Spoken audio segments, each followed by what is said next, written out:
you and I have talked on Twist about investigative journalism. You and I have spent our careers in journalism. Journalism's broken, journalism's transition, yada, yada. Creative destruction is occurring. And we talked about investigative journalism and how important it is. It turns out there are whistleblower laws. Whistleblower laws allow you to get 50%, a third of the money recovered and the settlements here. People don't know about this, but the SEC has been giving these awards for some time. Some of them have gotten very large, I think up to 9 figures. Our guest today, who Alex will introduce in a moment, has created a startup to address this and productize it. What a brilliant idea. Alex, over to you. Yes, please welcome to the show, Alex Shieh from the Anti-Fraud Company. Jason, I first heard about Alex when he was taking Brown University to task. Given that Brown University is about 25 feet from my house, I was like, who is this guy? What is he doing? Well, now he's built a company that wants to do exactly what you just said, use investigative journalism and also the power of AI to uncover fraud and collect fat penalties from the government for saving us all some money. Alex, welcome to the program. How you doing? Thank you for having me. Yeah, Alex, tell us, what is your company, the mission, the product, and where are you at today? Yeah, that's a great question. So I think that we're probably not like any other company that is in the world because we don't have any customers. And the reason for this is the way that we monetize is using an obscure piece of law called the False Claims Act. Which has a provision called the key tam provision, which basically says that if you're a whistleblower, you found fraud that nobody else knows about, and you bring it to the government, then you can file a lawsuit essentially on behalf of the government against the fraudster, the person who's defrauding the government. And then when it settles or you have recovery or you win at trial, then you're entitled to at 15 to 30% of whatever you end up recovering. So this, it turns out, is a way that you can monetize information, investigative journalism about frauds that haven't been previously reported.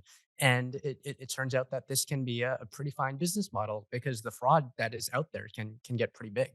Okay, so here's justice.gov, the Justice Department of the United States of America, the DOJ, the False Claim Act. Many of the fraud sections cases are suits filed under the False Claims Act, FCA 31 USC, blah, blah, blah, blah, blah, a federal statute originally acted in 1863 It's old. to defense contractor fraud during the American Civil War. The FCA provides that any person who knowingly submits or causes to submit false claims to the government is liable for 3 times the government's damages plus a penalty that is linked to inflation. Wow. This thing's existed. You've created a company to file these claims on behalf of the whistleblowers who find it and then split the revenue with them. Is that the business model? That's not quite right. So we Okay. are a whistleblower.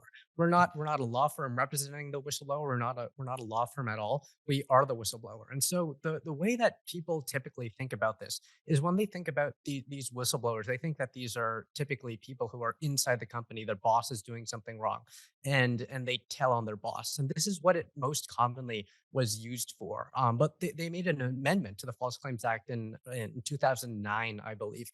I think Senator Chuck Grassley of Iowa was the one who pushed this, who broadens who can bring these whistleblower lawsuits. And so whistleblower might even be a misnomer because you don't necessarily have to be an insider. Maybe a more correct way of thinking about this is more of a bounty hunter program because Yeah.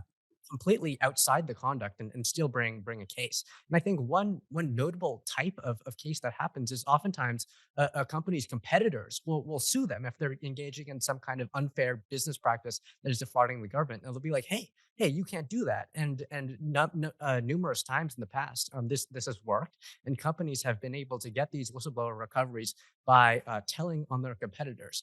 And so we're similar to that, but taking it in a different direction in that we're just investigating, and when we find stuff, we're bringing it ourselves as a company, even though we're not insiders to the conduct. That doesn't matter. We're still able to do this under the law. But Alex, just to be clear about this, we're talking about fraud from corporations that are essentially overbilling the government. That's my understanding of kind of your thrust. Is that fair? That's correct. Yes, the statute is applicable when federal government spending is implicated. I meet with a lot of companies, and I'm telling you, every founder I know is asking themselves the same question. How do I get more out of AI? We all know these tools are making people more productive, they're making people more efficient, but a lot of founders still have reasonable concerns about data security or just finding the right application for their way of doing business. But waiting on the sidelines is no longer an option, so I recommend founders use NetSuite by Oracle and put AI to work for your company. NetSuite is the #1 AI cloud ERP, and it's trusted by over 43,000 businesses.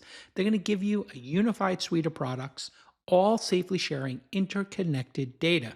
And that's going to help you automate routine tasks, dive into your analytics for clear, actionable insights, all while keeping your costs low and making your team faster. Right now, get the free business guide, Demystifying AI, at netsuite.com/twist. The guide is free to you at netsuite.com/twist.